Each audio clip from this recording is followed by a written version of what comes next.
اگر ایک امام کی خراب ہو گئی تو سب کی خراب ہو گئی۔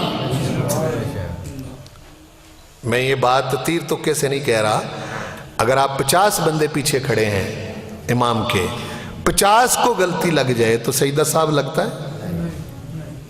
پچھلے 50 بندوں کو غلطی لگ گئی تو سجدہ صاحب آتا ہے؟ 50 بندوں میں سے ایک کو بھی غلطی نہ لگے، امام کو لگ جائے تو سب پر پڑ جاتا ہے۔ اتنا اثر پڑتا ہے امامت کا، سمجھ رہے ہیں نا؟ یہ امامت صغرا ہے، اس میں آپ نے دیکھنا بالنا ہوتا ہے۔ جب آپ دیکھ بال چکے تو آپ کیا کرتے ہیں؟ آپ پیچھے کھڑے ہوتے ہیں۔ اب آپ امام سے پہلے رکوع نہیں کر سکتے، امام سے پہلے سجدہ نہیں کر سکتے، امام سے پہلے کوئی حرکت نہیں کر سکتے، امام سے پہلے تکبیر نہیں کہہ سکتے۔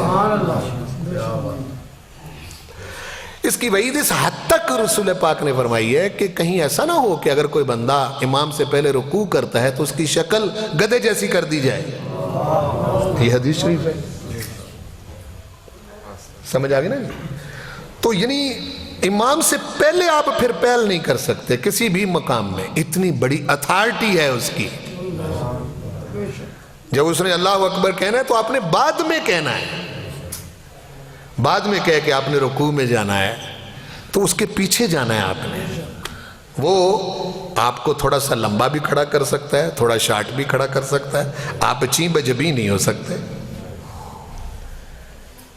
سمجھ آگئی؟ اور پھر ایک بڑا سسٹم سمیٹری رکھی ہے پوری دنیا میں، اتنا بڑا سسٹم اور نظام کسی بھی پارٹی، گروہ اور کسی تنظیم کے پاس نہیں جتنا رسول پاک کے دین کے پاس ہے۔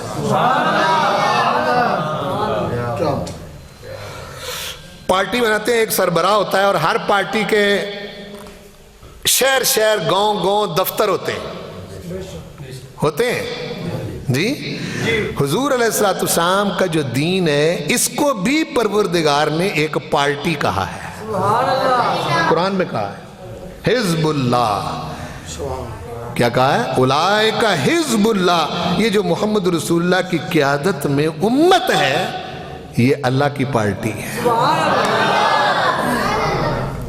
اس پارٹی کے دفتر موجود ہیں مسجدوں کی صورت میں پوری دنیا کے اندر۔ یہ مسجد جو ہے یہ اسلام کا دفتر ہے، بولو اسلام کا دفتر ہے۔ دنیا کی کوئی پارٹی مجھے بتائیں کہ جو اپنے قائد کے کہنے پر وضو کر کے 5 مرتبہ دفتر میں آتی ہو، بولو کوئی پارٹی بتائیں۔ اتنی مطلب یہ ہے کہ پھر آپ ویسے آ نہیں سکتے، آپ نے پاک صاف ہو کے آنا ہے، وضو کر کے آنا ہے، طہارت، دماغ بھی پاک کرنا ہے، جسم پاک کرنا ہے، ذہن پاک کرنا ہے، گندگی نکالنی ہے، منافقت نکالنی، بغض نکالنا ہے۔ اکٹھے ہو کے کھڑے ہو جاؤ، اکٹھے ہو کے سیسا پلائی دیوار بن جاؤ، بنیان مرصوص، تمہارے اندر سے کوئی شے نہ نکلے، ہے نا جی؟ اکٹھے ہو کے، یعنی آپ وضو کر کے آ گئے۔ اس طرح سے منظم انداز سے کون سی پارٹی ہے جو 5 وقت پریڈ کرواتی ہے اپنے کارکنوں کی؟ یہ تو حضور کا سسٹم ہے جو آپ نے دیا ہے کہ آپ نے پاک صاف ہو کے آنا ہے اور اکٹھے ہو جائیں، اکٹھے ہو کے کھڑے ہو جائیں، ایک دوسرے کے ساتھ بغض نہ رکھیں، محبت کریں۔ جس بندے کے ساتھ آپ صف میں کھڑے ہو کے نماز پڑھ رہے ہیں خیال رکھیں وہ آپ سے زیادہ اللہ کا پیارا ہے تو اس کے ساتھ کندھا ملنے کی وجہ سے آپ بھی پیارے ہو جائیں گے۔ یہ امامت صغرا ہے۔ کیا ہے امامت صغرا؟ بولو امامت صغرا، جس کا ایک سسٹم رکھا ہے 5 گانا نماز کا، پھر 5 مرتبہ جو ہے وہ آپ گھر سے نکلتے ہیں آتے ہیں۔ کوئی دنیا کی پارٹی اسلام کے علاوہ ایسی نہیں ہے کہ جس کے کارکن 5 مرتبہ اکٹھے ہوتے ہیں، ایک دوسرے کا پتہ چلتا ہو، کوئی بیمار ہے، کوئی غریب ہے، کوئی فقیر ہے، کوئی یتیم ہے، کسی کو کھانے کی ضرورت ہے، کسی کو دیکھ بھال کی ضرورت ہے۔ یہ ایک ایسا موقع ہے ہر نماز میں بندے ہم نے تو چھوڑ دیا نا، ہم تو خود کوتاہیاں کرتے ہیں نا، سمجھ آ گئی نا؟ جس وجہ سے ہمارا، ورنہ مسجد کو اگر مرکز بنایا جائے تو پورے معاشرے کے اندر کوئی غریب رہتا ہی نہیں ہے. سبحان اللہ سبحان اللہ. یہ ہم نے کر کے دیکھا ہے، میں ایسے نہیں کہہ رہا. ہم نے ایک مسجد میں وہاں تھوڑا سا میں نے اعلان کر دیا محلے کے اندر کوئی بھوکا نہ سوئے، جس کو راشن نہ ملے وہ مسجد سے آ کے لے جائے. سبحان اللہ سبحان اللہ. ہاں جی. وہ محلے دار لوگ جب انہوں نے دیکھا تو وہ سارے کے سارے جو ہیں انہوں نے فنڈ اکٹھا کرنا شروع کر دیا، ایک فنڈ قائم کر دیا. اب تک اس مسجد میں اس محلے کے اندر جتنے بھی غریب ہیں ان کو کہا نہ تو ہم نے کسی سے زکوٰۃ مانگنی، نہ صدقہ مانگنا ہے، نہ خیرات مانگنی ہے. آپ کو گھر میں کہیں بھی کسی کو بھی ضرورت پڑے آپ اپنا راشن جو ہے وہ مسجد سے آ کے لے جائیں. سبحان اللہ سبحان اللہ. یہ میں ایسے ہوائی بات نہیں کر رہا، یہ ہم کر رہے ہیں، یعنی ایسا ہو رہا ہے. لیکن اس کی طرف آپ کو متوجہ ہونے کی ضرورت ہے. عملی طور پر آپ نام بڑے بڑے لیں، واز کریں، سنیں، تقریریں بڑی بڑی کریں، نکتے بیان کریں، اور عمل جو ہے وہ 1 روپے کا نہ کریں. کیسے اصلاح ہوگی؟ امامت صغریٰ تو ایک بہت بڑا سسٹم ہے جس میں حضور علیہ السلام نے بتا دیا کہ جس کو امام بنا رہے ہو دیکھو اس کو. آپ کو پتہ چلے کہ قبلہ حافظ صاحب، حافظ نذیر صاحب شراب پیتے ہیں، آپ ان کو امام بنائیں گے؟ بولو. پتہ چلے کہ جوا کھیلتے ہیں امام بناؤ گے؟ پتہ چلتے فراڈی ہیں امام بناؤ گے؟ پتہ چلے کہ یہ مطلب یہ ہے کہ کسی گناہ کبیرہ میں مبتلا ہے امام بناؤ گے؟ نہیں بنائیں گے آپ. بلکہ آج کل تو یہ صورتحال ہے کہ امام میں کوئی غلطی بھی نہ ہو تو ہم خود اپنے پاس سے ڈال کے اس کو نکال دیتے ہیں. یعنی یہاں تک ہم ماشاءاللہ ترقی کر چکے ہیں. سبحان اللہ. اتنی ترقی کہ ایک غلطی بھی نہیں ہمیں امام کی نظر آتی. محلے میں فوت ہو گیا بندہ تو امام، یہ بھی واقعہ بالکل حقیقت ہے. امام صاحب اپنے گاؤں گئے ہوئے تھے، بندہ فوت ہو گیا تو وہ جب آئے تو وہ کہنے لگے فارغ کرو جی. امام کہنے لگے کیوں؟ کہتے ہیں کہ جی مطلب ہمارے ابا جی فوت ہو گئے، ان کو پتہ ہی نہیں تھا. وہ کہتے ہیں ہمیں مجھے بتایا تھا پہلے کہ انہوں نے فوت ہونا ہے. ہاں جی، بتایا ہی نہیں تم نے، یا مجھے پتہ ہی نہیں ہے. اچھا وہ جو مسجد سے امام صاحب کو نکال رہے ہیں وہ کبھی مسجد میں آئے ہی نہیں. ایسے کمال کے لوگ ہیں. ہاں جی، ہم نے قدر کرنی نہیں سیکھی، دیکھا نہیں ہے. ہوں گی اماموں میں بھی غلطیاں، اس کی وجہ بھی آپ ہیں. آپ کیوں متقی پرہیزگار بندہ نہیں رکھتے؟ آپ کا تو حال یہ ہے جب آپ اپنی مسجد کے لیے کوئی خطیب رکھتے ہیں وہ کہتے ہیں کہ شعر کون اچھے پڑھتا ہے، سر کون اچھی لگاتا ہے. مسئلہ سننے کے لیے تو آپ رکھتے ہی نہیں ہیں. قرآن سنت سمجھنے کے لیے آپ کون سا امام رکھتے ہیں؟ اس کے لیے تو کبھی آپ نے کبھی محنت ہی نہیں کی. آپ کہتے ہیں جی بندے اکٹھے ہونے چاہیے، واہ واہ ہونی چاہیے، نعرے لگنے چاہیے. یعنی پتہ چلے جی جامع مسجد بہار مدینہ میں بلا کا خطیب ہے. ہاں جی، وہ گل کرتا ہے وٹ کٹ دینا ہے. میں کہ وہ تواڈے بھی کٹ دے اپنے بھی کٹ دے. کچھ سوچو. امامت صغریٰ یہ حضور کا دیا ہوا سسٹم ہے. سمجھو اس کو. بہت نقصان کر چکے ہو.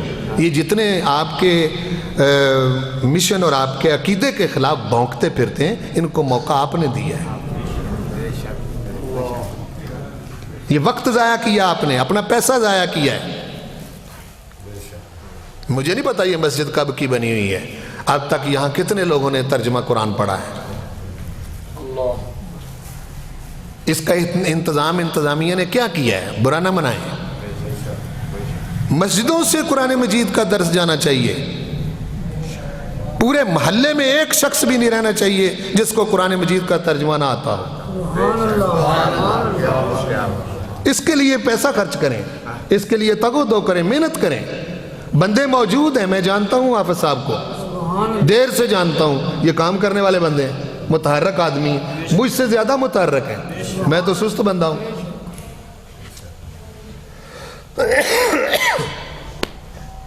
ہم بندے ضائع کرتے رہتے ہیں. اور جو بندے نہیں ان کو بندے سمجھ کے پتہ نہیں کہاں چڑھا دیتے ہیں۔ آج کل بندہ ملنا بڑا مشکل ہے، سمجھ رہے ہیں میری بات کو؟ امامت صغریٰ کا یہ سسٹم ہے، کتنا زبردست سسٹم ہے۔ اور آج کل ہمارے پیر، ہمارے بڑے بڑے جو خطیب ہیں، وہ تو مسلح چھوڑ چکے ہیں۔ آپ کے جتنے بڑے پیر ہیں وہ ان کو تو نماز پڑھاتے ہوئے شرم آتی ہے، اذان دیتے ہوئے شرم آتی ہے، اقامت کہتے ہوئے شرم آتی ہے۔ پیر صاحب ہیں جی،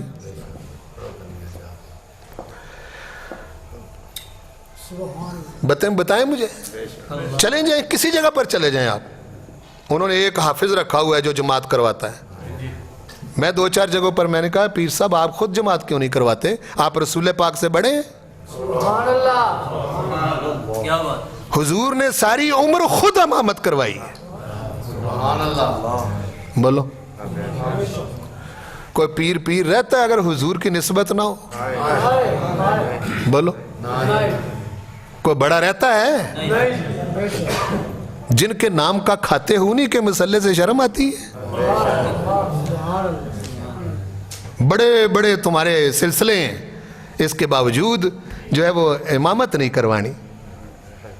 بڑے بڑے خطیب جتنے آپ کے تقریریں کرنے والے ہیں ان کو امامت کرواتے ہوئے شرم آتی ہے۔ کوئی ٹوپیوں چوگوں کا نام تو دین نہیں نا؟ ہاں جی، کہ آپ بڑی بڑی اچھی واسکٹیں پہن لیں تو آپ بڑے دیندار ہیں؟ نہیں، یہ عمل ہے، اور یہ حضور علیہ السلام کا دین ہے، مذاق نہیں ہے۔ اس بات کو سمجھنے کی کوشش کریں۔ دیکھیں آپ جتنے مرضی بڑے بڑے آستانوں پر جائیں، انہوں نے اور بڑے سارے رنگ بنائے ہوئے ہیں، لیکن پیر صاحب جماعت نہیں کرواتے۔ بولو بھئی آپ کے بڑے سلسلے ہوں گے، آپ بھی کہیں نہ کہیں منسلک ہوں گے، برا نہ منائیں، لیکن یہ بات صحیح ہے یا نہیں؟ کیوں بھائی؟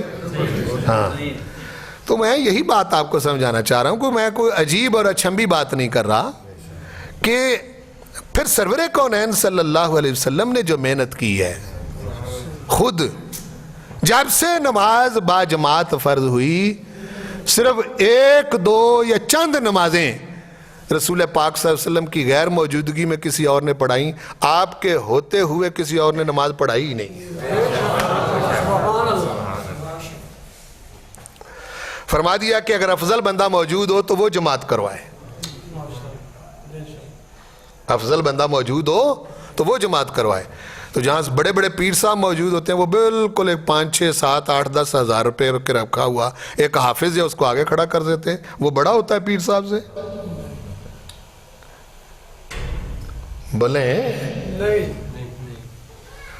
چپ کر گئے، میرا خیال ہے میری گلنا دا غصہ کر گئے۔ سبحان اللہ،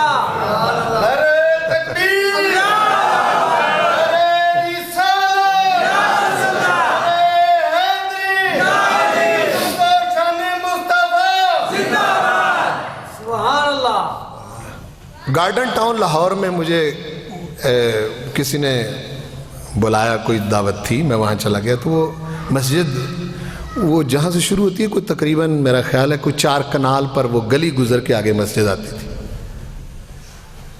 تو اس کے ارد گرد نا گملے، لائٹیں اور پھول اور سرامک ٹائلوں سے وہ سجائی ہوئی گلی، اور باہر لکھا ہوا تھا جنتی گلی، ابھی بھی موجود ہے لاہور گارڈن ٹاؤن میں، جنتی گلی۔ تو گزر کے آگے گیا تو مسجد میں نے دیکھی، مسجد بھی اتنا بہترین کام ہوا کہ کمال۔ اچھا، جب وہ درس قرآن میں رات عشاء کے بعد نہیں کہیں جاتا، مغرب سے عشاء تک کی جہاں مجھے اتفاق ہوتا ہے میں جاتا ہوں، تو عشاء کی نماز کے بعد وہ درس جب ختم ہوا تو بعد میں انہوں نے، ظاہر ہے میں گجرانوالہ سے گیا تھا، وہ لاہور تھا، انہوں نے کوئی کھانے کا اہتمام کیا، وہ امام صاحب کے گھر میں کیا، تو ساتھ ہی امام صاحب کا گھر تھا 2-3 کمروں پر مشتمل۔ تو میں نے دیکھا کہ وہاں جو ہے نا وہ گھر جو ہے وہ بڑی خستہ حالت ہے،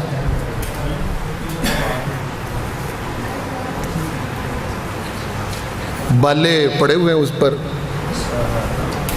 ہیں جی بالے پڑے ہوئے ہیں، تو کھانا میں نے کھانے کے بعد وہ انتظامیہ کے بندے تھے، میں نے کہا کہ یہ مسجد اور یہ گلی جو ہے یہ جنتی ہے اور امام صاحب کو تم نے جہنم میں رکھا ہوا ہے.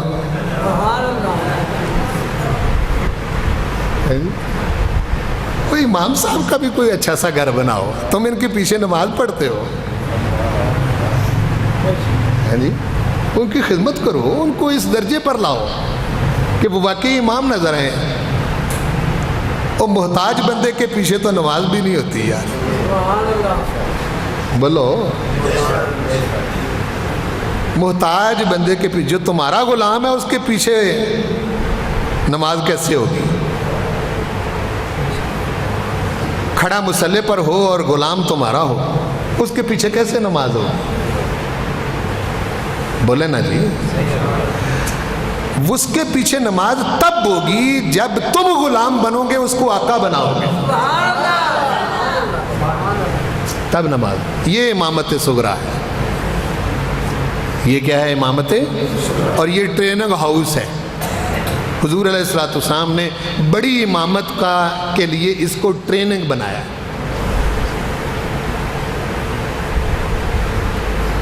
میں کتنے بجے تک بات کرنی ہے؟ جب بات مکمل ہوگی جی جب بات مکمل ہوگی تو پھر اچھا, میں نے کہا میں آپ کی زیادہ سما خراشی نہ کروں. اچھا, یہ ٹریننگ ہاؤس ہے جس میں بتایا, کیا بتایا کہ اگر محلے کے 500 1000 5000 بندے ہیں تو برا امام نہ رکھو, زانی امام نہ رکھو, شرابی امام نہ رکھو, بے ایمان امام نہ رکھو, ٹھیک ہے, متقی امام رکھو, پرہیزگار رکھو, حضور کا غلام نظر آئے دیکھنے سے, ایسا امام رکھو. یہ ٹریننگ دی ہے ہمیں. پہلے انتخاب کرو, جب انتخاب کر لو تو پھر اپنی مرضی چھوڑ دو, پھر اس کے پیچھے چلنا ہے تم. اس ٹریننگ کو رسول کریم صلی اللہ علیہ وسلم نے پھر بڑی امامت کی طرف منتقل کیا. بڑی امامت کیا ہے؟ بڑے امام کون ہوئے ہیں حضور کے بعد؟ سیدنا ابو بکر صدیق, سیدنا عمر بن خطاب, سیدنا عثمان بن عفان, سیدنا علی المرتضی, سیدنا امام حسن رضی اللہ تعالی عنہ. یہ 5 مثالیں ہیں ہمارے پاس امامت کبریٰ کی. کتنی؟ 5 مثالیں. اس کے بعد بڑی امامت کی مثالوں میں پیورٹی نہیں, صفائی نہیں ہے, گڑبڑ ہے. اسی لیے ان 5 تک کی جو بڑی امامت ہے, بڑی امامت کا نام ہے خلافت راشدہ. کیا ہے؟ خلافت. یہ اب تمہارے بڑے امام ہیں. بڑے امام کا کام کیا ہوتا ہے؟ بڑے امام کا کام صرف نماز پڑھانا نہیں ہوتا, حالانکہ اس میں نماز شامل تھی. سیدنا ابوبکر صدیق آپ جب تک خلیفہ رہے نماز پڑھاتے رہے. حضرت عمر بن خطاب نماز پڑھاتے رہے, خلیفہ بھی تھے. جس دن سیدنا ابوبکر صدیق خلیفہ بنے, اس دن اپنے کندھے پہ کپڑے کی گٹھ اٹھا کے تو بازار کی طرف چل پڑے. بڑا امام دیکھیں کیسا ہونا چاہیے. ہیں جی, اصحاب نے روکا, کدھر جا رہے ہیں؟ کہنے لگے کہ جی ٹھیک ہے, تم نے مجھے اپنا امام بنایا ہے. امام سے مراد خلافت ہے. آج کے دور میں آپ وزیر اعظم کہہ سکتے ہیں, صدر کہہ سکتے ہیں, MNA MPAs کہہ سکتے ہیں, جن کو آپ بڑا امام بناتے ہیں.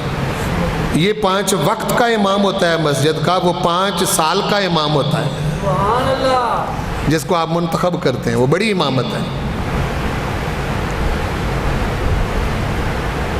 انہوں نے کہا کدھر جانے لگے؟ کہنے لگے بھائی ٹھیک ہے میں تمہارا خلیفہ ہوں, لیکن میں نے اپنے بچوں کا پیٹ بھی تو پالنا ہے. اصحاب اکٹھے ہوئے, انہوں نے کہا کہ آپ مسلمانوں کے کام کریں, جس میں آپ نے بیرونی لوگوں سے بھی ملاقاتیں کرنی ہے, اندرونی لوگوں سے بھی کرنی ہے, لوگوں کے معاملات دیکھنے ہیں, غربت ختم کرنی ہے, کوئی غریب رہے نہ آپ کے معاشرے میں, ایسا کام آپ نے کرنا ہے. تو ہم ایسا کرتے ہیں، اکٹھے ہو کے اتفاق ہوا کہ سیدنا ابو بکر صدیق کے لیے اتنا وظیفہ مقرر کر دیا جائے جتنے میں ان کا گزارا ہو جائے، سبحان اللہ سبحان اللہ جتنے میں ان کا گزارا ہو جائے۔ ایک دن آپ کی بیوی کہنے لگی کہ خلیفۃ المسلمین کوئی میٹھی چیز کھانے کو جی چاہتا ہے۔ آپ فرمانے لگے میں بیت المال سے اس سے زائد نہیں لے سکتا جتنا صحابہ نے مقرر کیا ہے، اسی میں گزارا کرو۔ مہینہ گزر گیا تو ایک دن آپ کی اہلیہ نے میٹھی چیز پکائی، تو پوچھا کیسے پکائی ہے؟ کہنے لگی جو روز آتا تھا اس میں سے میں تھوڑا تھوڑا بچا کے رکھتی تھی، مہینے بعد اس قابل ہوئی ہوں کہ کوئی میٹھی چیز پکائی ہے۔ سبحان اللہ فوری طور پر آپ کا ماتھا ٹھنکا۔ حضرت ابوبکر صدیق کہنے لگے مجھے آج پتہ چلا ہے اتنا زیادہ آتا رہا ہے، آئندہ نہیں آئے گا۔ یہ ہے امامت کبریٰ۔ ہاں جی، سیدنا عمر بن خطاب اور پھر حضرت ابوبکر صدیق لیتے رہے وظیفہ اور لکھتے رہے۔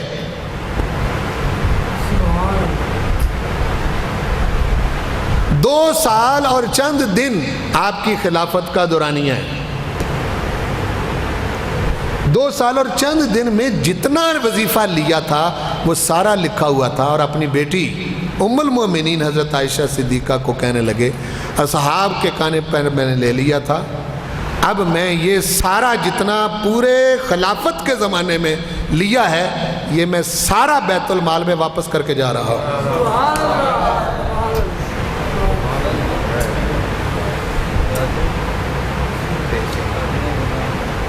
سمجھ آئی نا جی؟ یہ ہے امامت کبریٰ۔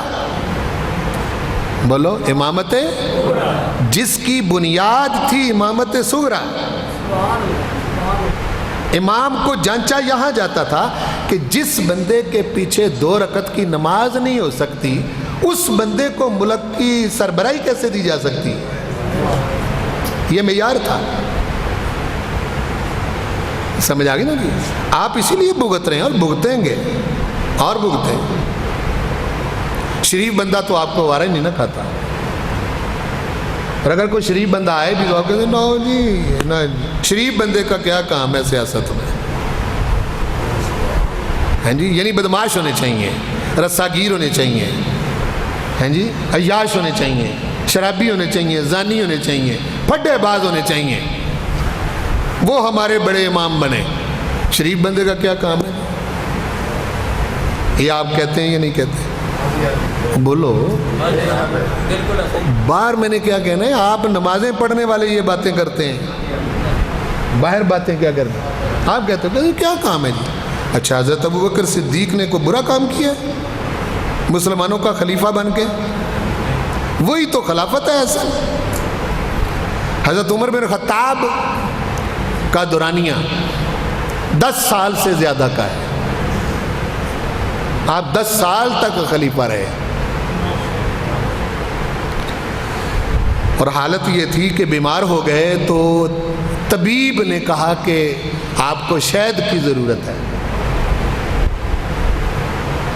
پتہ کیا تو پورے مدینے میں شہد نہ ملا، کہنے لگے بیت المال میں ہے،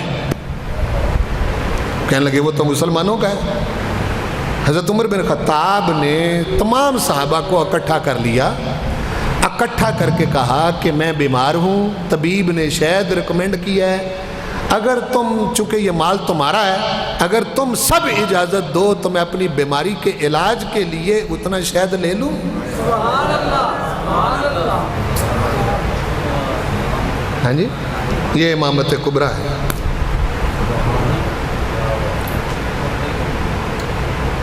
سمجھ رہے ہیں نا جی؟ ایسے نہیں کہ اگر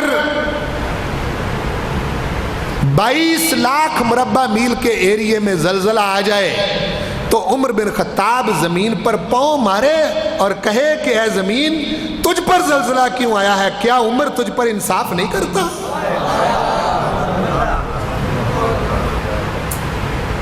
یہ امامت کبریٰ ہے۔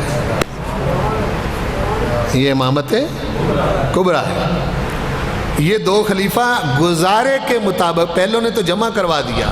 حضرت عمر بن خطاب اتنا جتنا گزارا ہوتا تھا اتنا لیتے رہے. حضرت عثمان بن عفان چونکہ غنی آدمی تھے اور آپ کا دورانیہ سب سے زیادہ ہے، 12 سال سے زیادہ عرصہ ہے آپ کی خلافت کا. 12 سال میں بیت المال سے 1 درہم بھی نہیں لیا. دونوں مثالیں ہمارے پاس موجود ہیں. اور حضرت حیدر کرار پھر گزارے کے مطابق لیتے تھے. یہ امامت کبریٰ ہے. ایک ایک چمکتا ہوا ستارہ نظر آتا ہے جس کی مثال ہی کوئی نہیں. یہ آج کے حرام زادے نہیں سمجھ سکتے کہ صدیق اکبر کی شان کیا ہے. نہیں سمجھ سکتے. ان کو کیا پتہ ہے؟ ان کو علم نہیں ہے. اس لیے اس کی اصل بنیاد سرکار نے کہاں ڈالی تھی؟ مسجد میں. تو آپ کے ایم پی اے، ایم این اے، وزیر، مشیر، وزیر اعظم، صدر، وہ تو مسجدیں چھوڑ چکے ہیں.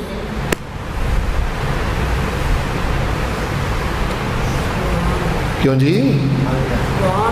چھوڑ چکے ہیں یا نہیں؟ ہاں. حضور علیہ السلام نے تو ارشاد فرمایا تھا جو مسلمانوں کا امیر بنے وہ جمعہ پڑھائے. حضرت ابوبکر صدیق جمعہ پڑھاتے رہے، حضرت عمر بن خطاب پڑھاتے رہے، حضرت عثمان غنی پڑھاتے رہے، حضرت حیدر کرار پڑھاتے رہے. ہاں جی. اچھا یہ کیوں بلا رکھا تھا؟ آپ کی تو 5 سال ملاقات ہی نہیں ہوتی اپنے ایم پی ایم این اے سے. یہ اس لیے رکھا تھا کہ جو مسلمانوں کا امیر ہو وہ ہفتے میں 1 بار جمعے کے وقت لوگوں کا سامنا کرے. باہر تو بڑے جھوٹ اور بکواس کرتا پھرتا ہے، ممبر پر بیٹھ کر جھوٹ بولے نا. یہ معیار بنایا تھا حضور. میرے ممبر پر بیٹھے تاکہ اس کو شرم آئے کہ میں حضور کے ممبر پر بیٹھ کر کہہ کیا رہا ہوں. یہ معیار تھا. وہ تو چھوڑ چکے ہم، خارج کر دیا. لیکن مایوسی والی بات نہیں، میں اگلی امید والی بات کرنے لگا اور اسی پر میں اپنی گفتگو کو ختم کرنے لگا ہوں. آپ کہیں بھی چلے جائیں، کہیں بھی کچھ بھی ہو جائے، اب تک امت اس سطح پر کھڑی ہے. ہمارے قریبی زمانے میں ایک بہت بڑے علامۃ البحر، بلا نوشوں کی طرح علوم کو چاٹ جانے والے، انہوں نے کہا تھا ہم ایسے بندے پیدا کر رہے ہیں جو مسجدوں میں کام کریں گے. لیکن ان کے شاگردوں کی داڑیاں اتنی تھیں. اتنی. وہ مسجدوں میں آئے، لوگوں نے قبول نہیں کیا. آئے مسجدوں قبول نہیں کیا. لوگوں نے کہا کہ نہیں، جس بندے کا چہرہ ہی حضور کے مطابق نہیں، اس کے پیچھے نماز کیوں پڑھیں؟ اب تک یہ سٹیٹس قائم ہے، مسجد میں قائم ہے. مسجد میں تو بہت آپ امام کی تو وہ کیا کہتے ہیں ٹھیک ٹھاک طریقے سے آپ اس کی چھان پھٹک کر لیتے ہیں، ہے کہ نہیں؟ اور بولو نا بھائی پیچھے 50 بندے ہوں، کسی ایک کی بھی داڑھی نہ ہو تو امام جو ہے وہ بغیر داڑھی کے قبول کریں گے؟ وہ نہیں کریں گے، اور کرنا بھی نہیں چاہیے. میں یہ نہیں کہتا کہ وہ قبول کر لیں، نہیں کرنا چاہیے، ٹھیک ہے، اچھی بات ہے. یہ تقاضے ہیں اس کے، تاکہ رسول پاک کا دیا ہوا دین اپنی اصلی صورت میں کسی جگہ تو نظر آئے. سمجھ آ رہی ہے نا؟ بعض امام بھی لوگوں پر نا چڑھ دوڑ کہتے ہیں ہور تے کسی نو تسی آندے نہیں، مینوں بڑا کہندے ہو. اور میں کہنا کہن دو انہاں نو. سمجھ آ گئی نا جی؟ وہ امام کو اچھا دیکھنا چاہتے ہیں، لیکن امام بھی انسان ہے، فرشتہ نہیں ہے. ٹھیک ہے نا؟ جو تنقید آپ کرتے ہیں وہ طریقے کی کیا کریں. واقعی وہ تنقید ہو وہ ٹھیک ہے، وہ تو جماعت میں بھی آپ کو اللہ تعالیٰ نے حق دیا ہے کہ اگر آپ مصلی میں امام کھڑا ہے تو اپنے آپ کو خود سر نہ سمجھے. اگر غلط آیت پڑھے گا تو پیچھے بیٹا بھی کھڑا ہوگا تو بتا دے گا. یہ تو حق دیا ہے کہ امام غلطی کرے تو اس کو بتاؤ، لیکن بلا وجہ کی تنقید جو ہے وہ نہ کرو. چلنے دو اس سسٹم کو، اچھے طریقے سے چلنے دو. یہیں سے پھر ایک صورت انشاءاللہ العزیز ایک وقت آئے گا، وہاں جا کر یہ صورت پیدا ہوگی انشاءاللہ. میرج حالوں میں درسوں سے نہیں، بڑے بڑے کانفرنسز حال میں جلسے کرنے سے نہیں، اسی پنج گانا نماز کا جو اصل سسٹم ہے یہیں سے انشاءاللہ سپرٹ ملے گی تو رسول پاک کا دین غالب آئے گا. باہر جتنے مرضی آپ بڑے بڑے جلسے کر لیں، کچھ بھی نہیں ہوگا. اس کو آباد کرو، محنت کرو. آپ اگر 100 نمازی ہیں تو کوشش کر کے ہفتے کے اندر 200 نمازی بنائیں. محنت کریں اس پر. کہتے ہیں جی لوگ سنتے نہیں ہیں. سنتے تو سرکار کی بھی نہیں تھی. آپ حضور سے بڑے ہیں. مجنون نہیں کہا انہوں نے حضور کو، دیوانہ نہیں کہا، شاعر نہیں کہا. تمہاری عزت زیادہ آ گئی ہے حضور سے، جاؤ نا اور طریقہ اختیار کرو. میرے محلے میں ایک نمازی تھا، ایک نمازی اب بن گیا ہے. وہ بالکل نہیں، بلکہ وہ مذاق کرتا تھا. تو میں نے کہا یار نماز نہیں پڑھ سکتے، میرے ساتھ آ کے چائے تو پی سکتے ہو کہ نہیں؟ سبحان اللہ. کہتا جی کوئی بات نہیں. آ گیا. میں نے اس کو کہا کہ دیکھو چائے پیو اور آیا کرو، میرے پاس بیٹھا کرو. 5-7 مجلسوں میں نے اس کو رسول پاک صلی اللہ علیہ وسلم کے دین کی اہمیت بنائی. اب وہ نماز چھوڑتا ہی نہیں ہے. قریب کرو کسی کو، پیار سے قریب کرو، محبت دو اس کو. پاس جاؤ، ان کے گھروں میں جاؤ. ایسی آپ کی مسجد کے اندر سے ایسی سپیرٹ ملنی چاہیے کہ آپ کی مسجد جو ہے جب باجماعت نماز ہو تو بری ہوئی نظر آئے. سبحان اللہ. یہ آپ کریں گے، کسی نے اور نے نہیں آ کے کرنا. باقی اگر مسجد خالی رہتی ہے تو اس سے پریشان نہ ہوا کریں. رسول پاک کا فرمان ہے جب بھی کسی مسجد میں باجماعت نماز پڑھی جاتی ہے، جتنے نمازی کم ہوتے ہیں اللہ تعالیٰ اتنے فرشتے بھیج کے دروازے تک مسجد کو بھر دیتا ہے.